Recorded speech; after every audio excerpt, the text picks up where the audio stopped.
Let's get into the Word tonight. I want to talk to you about the life of Abraham.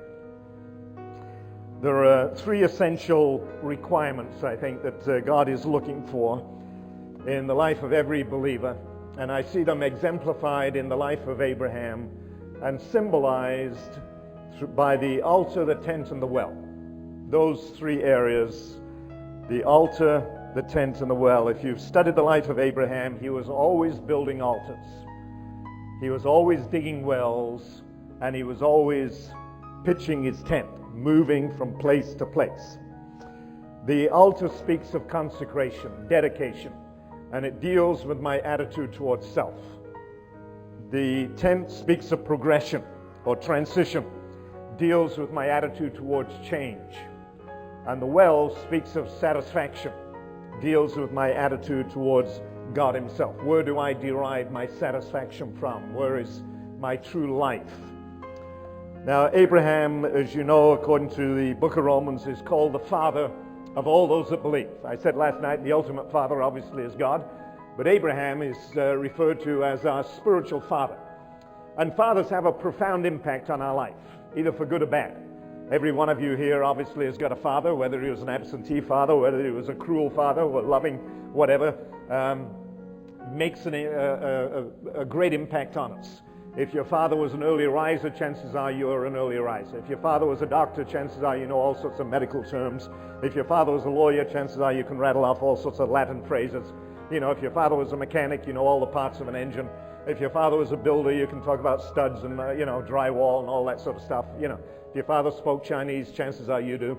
If your father ate with chopsticks, chances are you're pretty adept at it as well. In other words, fathers have a profound influence on us. And Abraham is our spiritual father. Abraham was the first disciple in the Bible. Discipleship is not something that we just find in the New Testament. We find in the Old Testament. The first thing that God said to Abraham, I want you to forsake father, mother, brother, and sister, take up your cross and follow me. He said it slightly differently, but I want you to forsake your father and your mother. I want you to get out of your country, your father's house, and so on and so forth. We were always taught in Bible school that the Old, meaning the Old Testament, is in the New Testament revealed. The New is in the Old concealed. Or the Old is in the New explained. The New is in the Old contained. And so really there's nothing new under the sun. The discipleship, again, was there as in the life of Abraham, again, as our sort of spiritual forefather. And much of what you see in Abraham's life, God will take you through. There'll be a time when he will dislodge you, if you like, get out of your father's house. There'll be a time when he'll ask you to give up your Isaac. It may not be a literal flesh and blood Isaac in the form of a child, but it may be your career, it may be a boyfriend or girlfriend, it may be, giving up some other thing, but he will ask you to put that thing that you cherish and is so precious to you on the altar to prove that your love for God surpasses the love of whatever that thing is that happens to be an Isaac in your life. And so for that reason, I enjoy studying the life of Abraham. He is an interesting individual. But let's begin the altar. The altar deals again with our attitude towards self. And it speaks of dedication or it speaks of consecration. The altar was always the place of sacrifice. It was the place of surrender, the place of death, the place of abandonment, yieldedness, and all of those things. And the altar always demanded the best. Let me say that again. The altar always demanded the best. Every time there is an altar in the Bible, one of the functions of the priest was he had to inspect what was on that altar. And if it did not meet the requirements of God, it was rejected. One of the big gripes that God has in the book of Malachi, he says, oh, that somebody would go to the back door, basically, I'm paraphrasing it, and shut the door that you might not uselessly kindle fire on mine altar. And the children of Israel, what? And God says, I'm not accepting what you're putting on the altar. You're bringing the blind, you're bringing the disease, you're bringing the lame, you're bringing the sick, you're bringing all sorts of defilement and so on. And in other words, your worship is absolutely meaningless. You might as well shut down the whole thing, shut the door at the back, don't let anybody come in with their sacrifices. Those sacrifices are not acceptable. That's why the psalmist says, let the words of my mouth, the meditation of my heart be acceptable. God inspects our sacrifices. He inspected our sacrifice tonight. Was it the best, or were we sort of lackadaisical thinking, where am I going to eat after this message is over, and so on and so forth, And I have to keep myself in check from time to time, say, Lord, I wasn't really giving you the best tonight when I sang. I was, thinking about this or thinking about that, and so on, So the altar always demanded the best. And Abraham gave his best, if you like, to God. We meet God, obviously, on the basis of the sacrifice. The altar also demanded everything. It didn't demand just a part, it demanded the whole. Now, when we talk about that in the New Testament sense, it's giving God everything. I tell people, at the age of 18, I gave God my life. And then I say, I would dare say that in the average church, and I think this is a little different, but in the average church, 80% of the people have never given God their life. They've given God their sin. There's a big difference. In other words, we give God all the garbage. God, clean up my mind, clean up this, free me from drugs, free me from pornography, whatever. And we come to the altar and we pile all the trash of our life on the altar, and then we reserve the best for ourselves. And what God is looking for is our life. I beseech you therefore, brethren, by the mercies of God, that what you present your body. That's what God is after. He doesn't want your sin, he wants you. That's a whole new message. I'll just touch on that. So Abraham was always building altars, and he was always coming before God and presenting the very best that he could offer. Now, the altar results from a correct understanding of who God is. In other words, before dedication, there always comes revelation. Before there's real dedication, there's always revelation. For instance, in the life of Abraham, according to Acts chapter 7, the God of glory appeared unto our father Abraham. There was a revelation. Abraham had a revelation of the majesty, the splendor, the glory of God. God in all of his infinite wisdom and so on and so forth. Somehow, we don't know how, but it was revealed to Abraham. And then we have Abraham willing to forsake everything virtually and follow God. You've got the same thing in Isaiah. Isaiah goes in the house of God on this particular occasion, and all of a sudden he has a revelation of God like he's never seen before. The whole house fills with smoke. The seraphim appear, and they're crying out, holy, holy, holy. He hears the voice of God saying, who shall we send and who will go for us? I'll go. In other words, there was revelation and then followed by consecration. We have Paul on the Damascus Road. He's going around persecuting the church. He's got in his pockets, if you like, scrolls of permission to do whatever he wants with the early church. And all of a sudden the Shekinah glory of God appears on that Damascus Road. Paul falls off his horse, seemingly, and he says, Lord, what will you have me to do? First of all, there is a revelation, and then it's followed by consecration. Lord, what do you want me to do? I'll do anything you want me to do, something. Now, if there's no consecration, it's a result of having no revelation. In other words, if you have never fully given yourself to God in total abandonment, put yourself on the altar and say, Lord, here am I.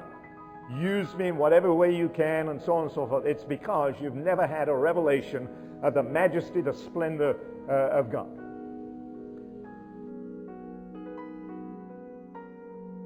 So revelation always precedes consecration. So here we have Abraham. He has a revelation of the glory of God, and he's willing to build an altar and put on that altar whatever God asks him to put on the altar. Abraham is willing to do it, and we should be in that same place. I believe that's what God is looking for in the life of every believer, that whatever God says we are to give up, we will readily, willingly, and hastily put it on the altar and say, Lord, I'll do anything you want me to do. No sacrifice is too great because of who you are. Now let me talk for a moment about the law of the altar. In Exodus chapter 20, there's an old principle that many of the old expositors use called the law of first mention, or the law of beginnings. That when you see something for the very first time mentioned, a principle in the Word of God, it establishes a precedent as to how that is used all the way through the rest of the Scripture. And this is the first time that the altar is mentioned in the Bible. In Exodus 20 and verse 24. And you shall make an altar of earth for me. And you shall sacrifice upon it burnt offerings and peace offerings, your sheep, your oxen, in every place where I cause my name to be remembered. And I will come to you, and I will bless you. And if you make an altar of stone for me, you shall not build it of cut stone. For if you wield your tool on it, you will profane it. And you shall not go up to mine altar by steps, that your nakedness may not be exposed upon it. As far as I know, that's the first time that God laid down a law or rules, if you like, concerning the altar. He says if you build an altar, it's to be either made of earth, in other words, just clumps of sod, just a simple altar, or stone. But the moment you build it of cut stone, you take your tool and you engrave it in some way, it's profane. Now, what does that tell us about the altar? The altar is for God. It is not to draw attention to man. Let's suppose that this is the Old Testament and I've gathered you, you're all my friends, and I said, I'm going to do something very special tonight and I want you to be a part of it. And so you all come, and here I got this big covering over this thing, you don't know what it is. And then I say, the reason I called you here, I'm going to make a sacrifice to God tonight. And I wanted you to be a part of it. And I pull back this tarpaulin or this covering, and here is the most elaborate altar you've ever seen. I mean, it is a work of art. It's studded with diamonds and different things, and it's beautifully carved, and silver and gold, ornate. And you say, wow, who made that? Where did you get that? And I said, I made it. Now, the moment I wield my tool on it, I profane it, because now the altar is drawing attention to me and away from God. It's distracting. It's not glorifying God. It's seeking honor from man. That's the practical side. Now, the altar is about death. Death to self. Dying to self. Dying to, that which exalts me or magnifies me or makes a name for myself and so on. It's for God and for God alone. Not unto us, but to your name be glory. Do I magnify the Lord? Or have I got alternative motives?